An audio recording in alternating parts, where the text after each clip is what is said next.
एक कळत नाही की सगळ्या गुंडांच्या बरोबर ह्या सगळ्या राजकीय नेत्यांचे फोटो कसे असतात। कराड बरोबर बघितलं, गायवळांबरोबर बघितलं, सगळेच्या सगळे झाडून राजकारणी त्यांच्या बरोबर असतात। मला हाच प्रश्न पडतो की असं प्रत्येक वेळेस का होतं? कारण राजकारणात यांना गुंड हे सगळ्यांनाच लागतात, वेगवेगळ्या पद्धतीने लागतात। आणि हेच जर सगळं बंद करायचं असेल ना तर राजकारणाचं खरंच एक चित्र बदलण्याची गरज आहे, पण तो कुठलाही राजकारणी करत नाही।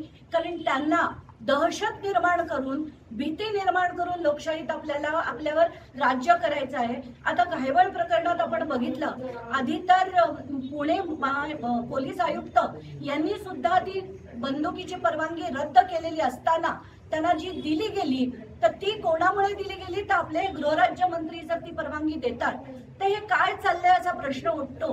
पण आता कसं आहे, मग सारवासारव होते, मग त्याची आम्ही चौकशी करू, मग ती परवानगी दिलीच नाही असं सांगितलं गेलं। रोजचे तमाशे आहेत आणि आपण जनतेने हे रोज तमाशे बघत राहायचे, असंच काही सत्ता चित्र तयार झालं।